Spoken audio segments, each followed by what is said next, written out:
Good morning, good afternoon, or good evening. Welcome back to the channel. In today's video, I'm going to walk you through migrating a classic Ethernet environment to a VXLAN BGP EVPN fabric. I'll be using Cisco Modeling Labs for the network simulator, along with Nexus Dashboard Fabric Controller to push the configs, and we'll do some confirmation and some verification with some basic ping tests to ensure that what we did is in fact working. So without any further ado, let me go ahead and share my screen. So I've already got Nexus Dashboard configured and running. Okay, if we go to Manage Fabrics, we see that there are no fabrics configured. Really quick, just to show the version, if I go to the About, I'm running 4.2.1.10, which is actually like the latest, greatest flavor of Nexus Dashboard. Not necessarily the gold star, but it is a very new release. And then for the switches, we'll get to those in a second to verify their versioning, but they're Nexus 9KVs within Cisco Modeling Labs. Here's the overall lab. So this is CML. We're going to be primarily focused on data center 1 to the right. So I'm going to just center this a little bit better because we're not going to concern ourselves with anything to the left of data center 1 for purpose of this demonstration. Now what we're looking at here is everything in this green box within data center 1 represents the new spine leaf fabric that you've worked with your Cisco account team, you've purchased all your new gear, and now you're ready to migrate from your old legacy environment to the new fabric. The legacy environment is represented in this yellow box.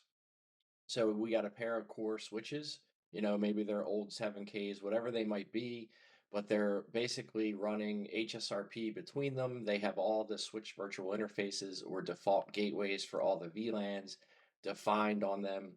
And then we have a single top of rack switch, right? You would have many more top of rack switches, but for, again, purpose of this demonstration, one is sufficient.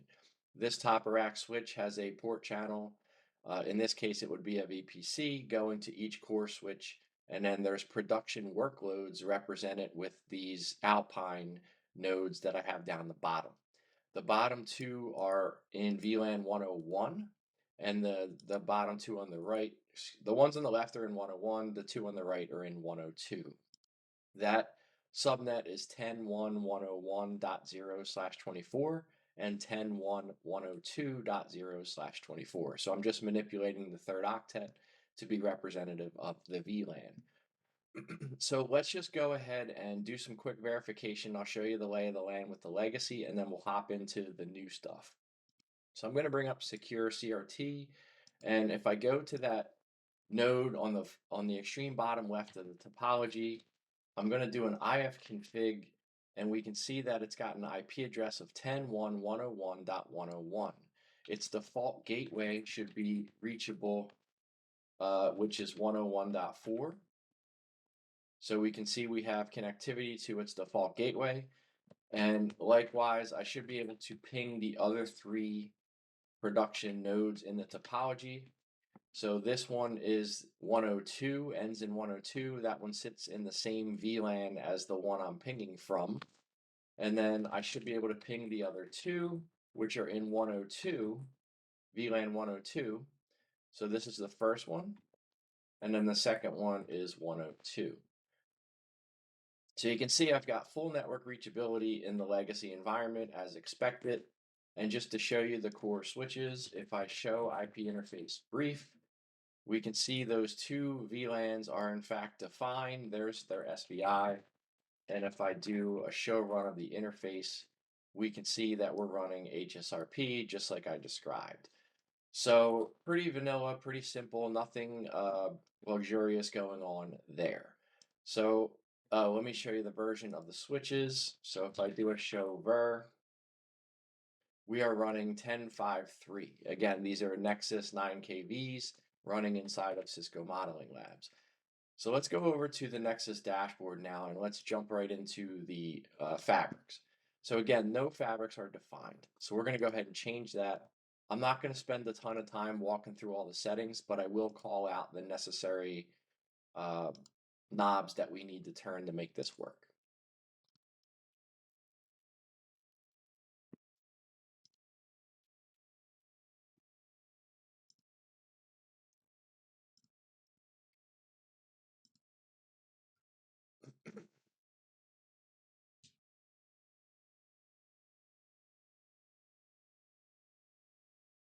Okay, so we're going to create the DC1 fabric, and we need to tweak a few things in the fabric settings, so we're going to do that very quickly here. Nothing gets changed on the first tab. Nothing gets changed on the second tab. Nothing on the third. Nothing on the fourth. Security, definitely not. Advanced.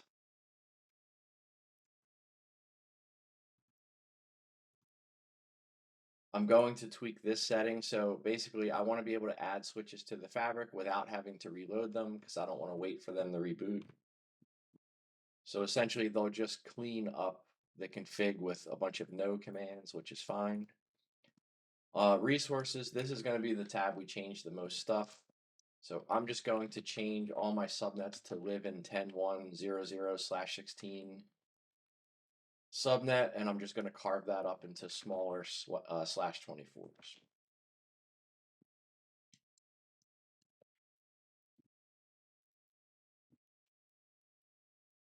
So 10.1.1, 10.1.2, 10.1.3, and 10.1.4. Scrolling down, this is an important setting here. So for VRF Lite, I'm going to change this to be back-to-back and to external. So we'll see in a few minutes here when I spin up the other fabric and add the legacy cores, I want to be able to push config to those cores as necessary. And that should be it for this tab, I believe. Scrolling back up, I don't believe there's anything else we need to tweak. So we're going to go ahead and hit save.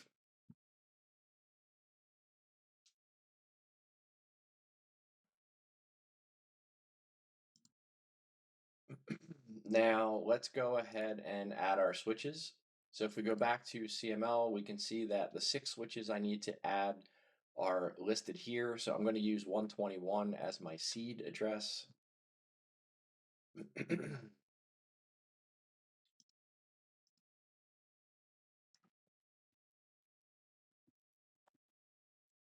And they are all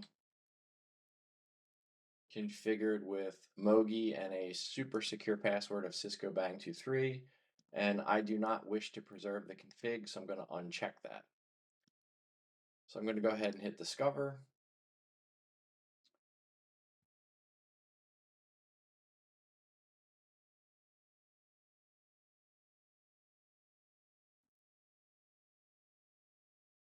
Comes back, gives me actually 8 switches, but remember, I don't want to bring in core 1 and core 2 into this fabric. I want to bring them into a second fabric. So I'm going to go ahead and add all these switches. Now, while these are adding, I do want to highlight a link. So I will drop this link into the description of the video. But essentially, what I'm simulating here is what this URL kind of explains. So again, migrating a classic Ethernet environment to a VXLAN fabric. If we scroll down, I'll show you a little picture of essentially what they're trying to do, right? So this is the yellow box in my topology, which is the classic environment where I have my top of rack. And then above that, I have my VXLAN fabric, which is actually the one we're configuring as we speak. The idea is we want to connect those two, I'll call them network segments, with a layer 2 and a layer 3 connection or connections. Okay, and that's going to allow us to move gateways from the old core switches into the fabric, and we'll rely on these connections to pass traffic accordingly depending on the flow of the traffic.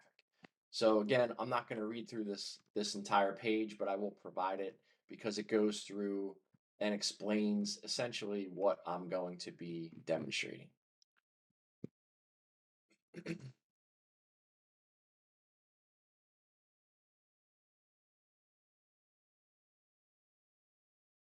So this is taking a little while because essentially it's knowing out any and all commands that it doesn't need to bring into the fabric, which is probably quite a bit as I've done this a few times now.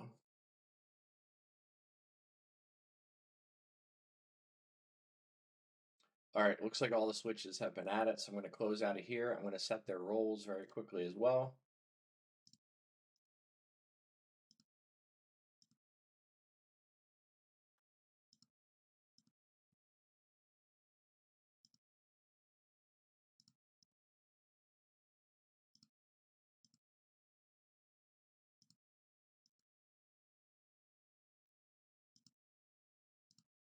Now the two leaf switches here are going to be borders because they are what borders the new fabric and the old infrastructure. So all the roles are set. Let's go ahead and do our VPC pair.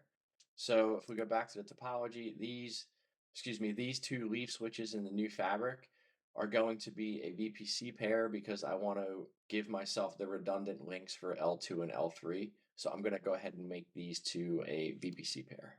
So I'm just going to select DC1 leaf01, go to Actions VPC pairing, and I'm going to tell it that leaf2 is its peer. Okay, perfect. Now I'm going to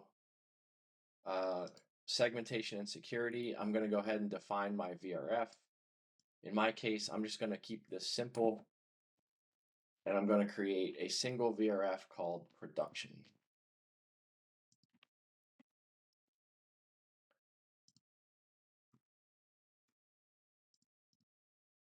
Under VRF Lite, I'm going to say advertise host routes, and I'm going to go ahead and create that VRF. I'm going to go to networks. I'm going to go ahead and pre-position the network that I'm going to move into the fabric, which in my example, I'm going to use the 10.101. I'm going to attach that to the production VRF. Now in this case, I do want to hard code the VLAN. I don't want it to propose a VLAN. I want it to be 101 because that's important that it can ride that L2 trunk. Same exact gateway as before.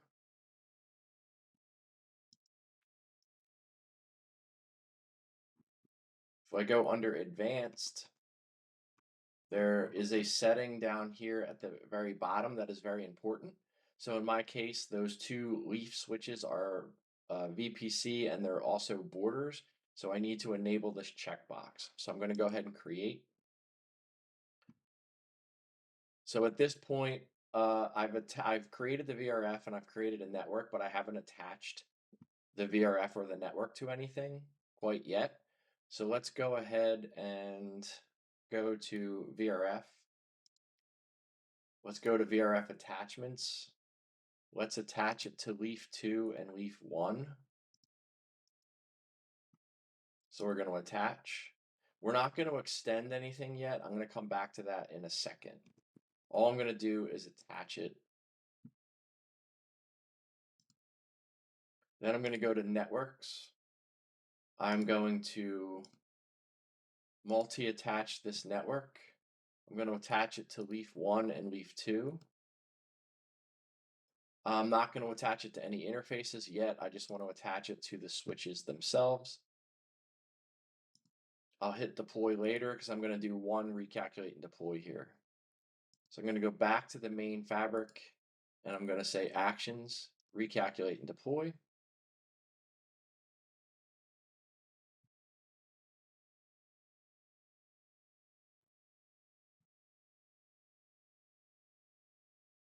Okay, so there's a fair amount of configuration that the controller is going to push. So let's go ahead and deploy all that.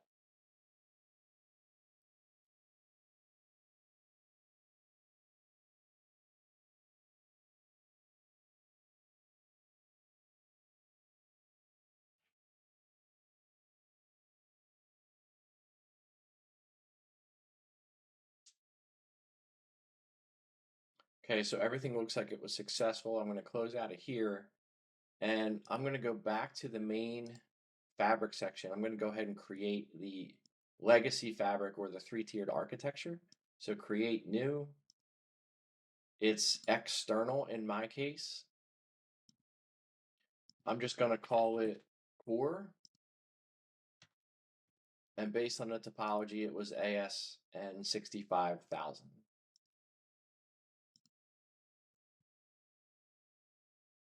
We go back to the topology. The two core switches are 151 and 152.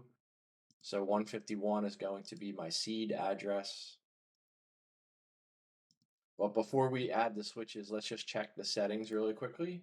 So we're going to go to Fabric Management, and notice it's checked off monitor mode. I do not want monitor mode because I want to be able to configure these devices. So I'm going to uncheck that.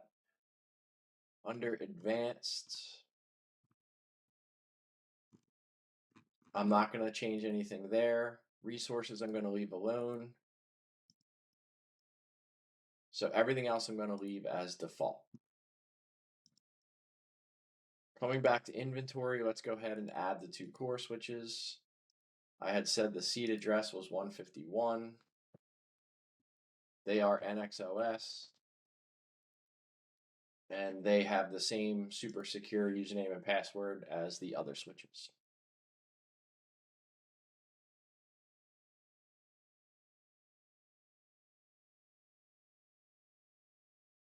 Comes back, tells me that they are manageable. So I'm going to go ahead and say add switches.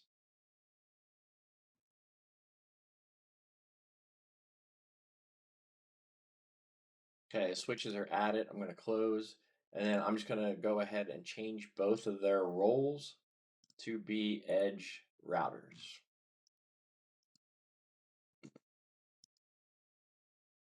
All right, now I'm going to go back to the DC1 fabric at this point.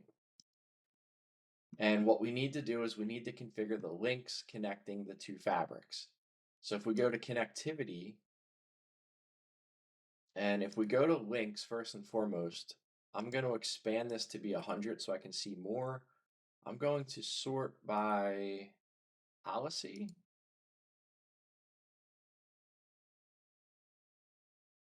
And I just want to take a look at what is here. Okay, fine. That looks fine. Okay, so coming over to interfaces, what we need to do is we need to create the two VPCs for the layer 2 extensions. So I'm going to say create interface VPC. I want it to be a trunk. It's going to ask me which VPC pair do I want to use. In this case, it's the only one I have. And I've got a cheat sheet here so we don't have to go back and forth to the topology. So these are the 4 links that I've deemed are going to be for the layer 2 extensions. You can see I've taken the first 2 and they're going to be VPC1, and then the second 2 are going to be VPC2. All right, and then the fabric should figure out these links on its own and determine that they are going to be for the layer 3. So we're going to concern ourselves with these 4. So we need to look for 1.6 on both leaf switches here. So Ethernet 1/6, if you hit enable config mirroring, it'll just mimic the settings, which saves you a little bit of typing here. I want it to be LACP. I do not want BPDU guard on, nor do I want BPDU filter. Scrolling down, I want all the VLANs to be extended. So I'm going to go ahead and hit save. So it has created VPC1. If I just go back and I sort by interface, we should see VPC1. Now I need to do one more, so I'm going to create interface, VPC, trunk, same VPC pair. Notice it chose the next number, which is 2. In this case, it's 1/7. I want to mirror that config. Same settings, disable the security here. And then I want to set all the VLANs to be allowed on the trunk. So I'm going to save that. I'm going to go back. So we can see we've got our VPC 1 and 2. So let's go ahead and at this point, let's go ahead and recalculate and deploy.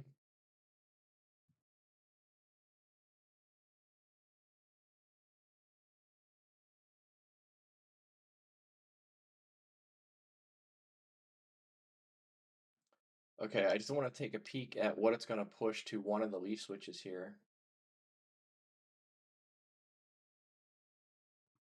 Okay, good. So it's going to push our layer 2 connectivity for the VPCs. Let's go ahead and deploy that.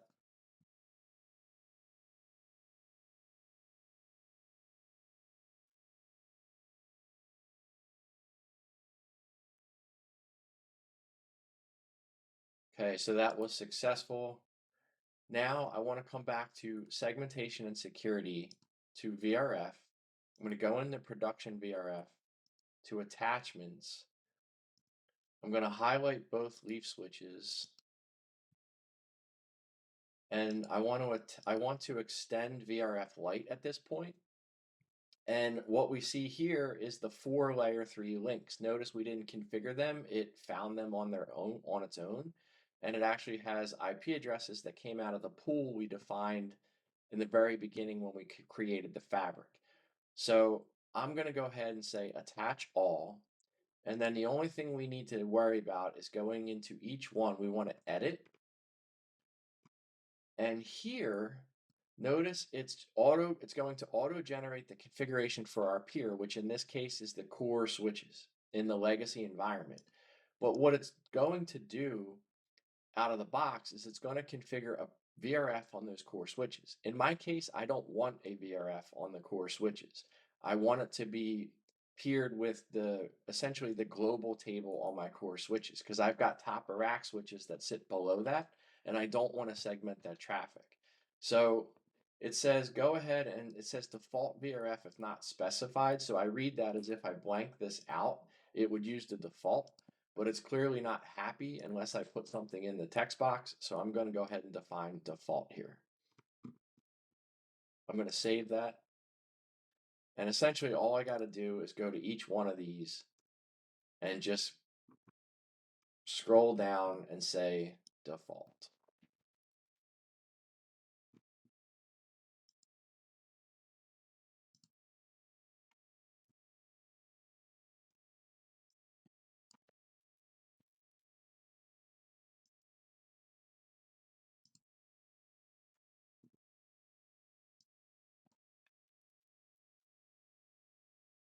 Okay, so now all 4 links are configured. VRF Lite is to be extended to the default VRF of the neighboring devices. So I'm going to save that.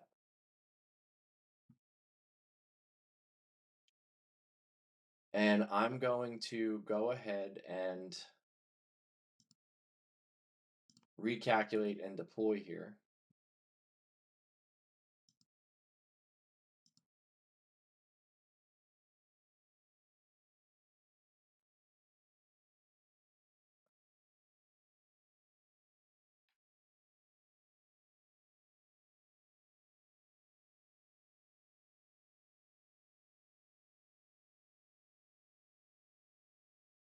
"36 lines. Let's take a look here.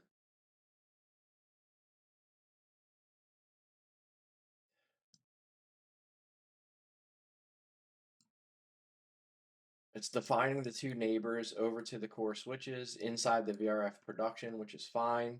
It's creating the sub interfaces and assigning those IP addresses accordingly, which is fine.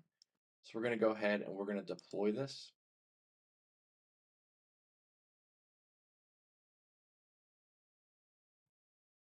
Okay, that was successful.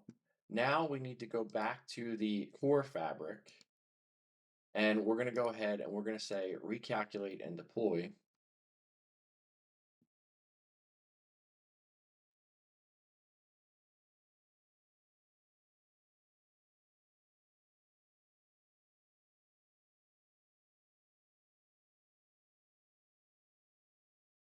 "24 lines.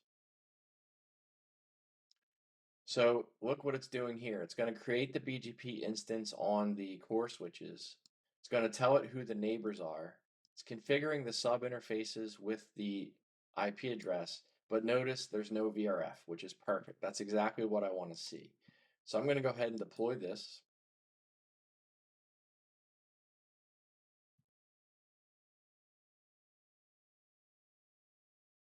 All right, that was successful. So at this point, let's check. I got to check one more thing here. We go back to DC1 to our network. Let's edit the 10.1.101, or let's multi-attach it here. Let's attach it to the VPC pair of leaf 1 and 2. I think we did this, right? Yeah, it's already deployed. Okay, perfect. So let's go over to the command line of a leaf switch. If we do show IP interface brief for VRF production, we have the VLAN 101 defined, and it's up and it's in the current state. Now, this is going to present a problem, right, if we have this up in the fabric and we have it up on the core switches as well. So at some point, we need to shut down the SVI on the core switches, right, because we're going to have a duplicate IP issue here. But before we go ahead and do that, we need to do some verification here. So if I do a show IP BGP summary, we are in fact neighbored up with both leaf switches in the new fabric, and it would appear that we're learning a single prefix.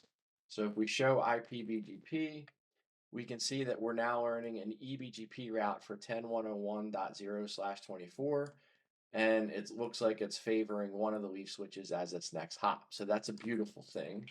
If we show IP route, notice it's not in the table because we haven't shut down the SVI yet. It still sees the directly attached SVI as the best route, which obviously is not what we want, right? But before we go ahead and shut that down, we need to ensure that our layer 2 extensions are in fact working.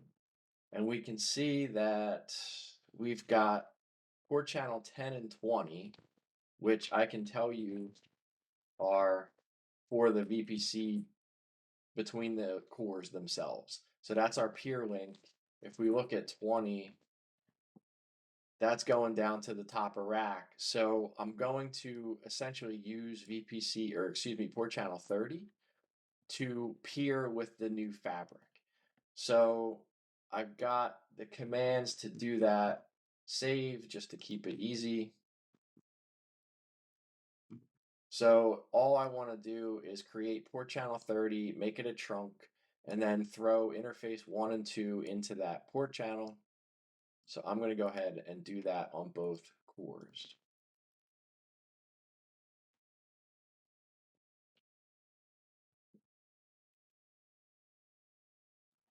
First, I need to define the switch port.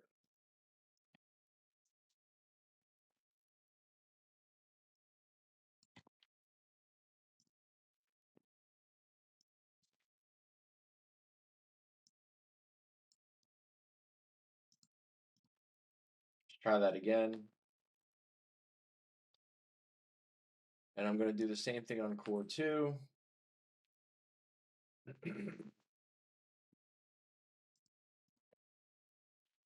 So now if I show port channel summary, I now have a working port channel up to the new fabric.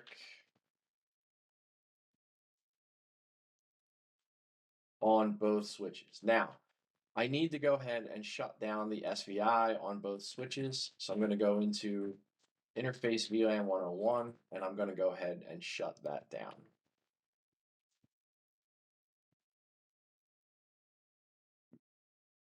And what we should see is if I show IP route, we can now see that we've got an actual route in the table, whereas we did not before, right? Because it was directly connected and the BGP route was not being favored.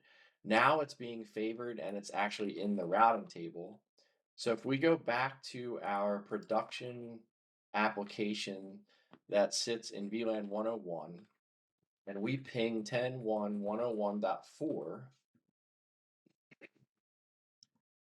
we can see that we're getting responses, okay? So now that gateway has been moved off the core switches up to the new leaf switches in the fabric, and we still have reachability. I should be able to ping the other production app that's 102. Looks like I certainly can. And then if all goes well, we should be able to ping 102.101.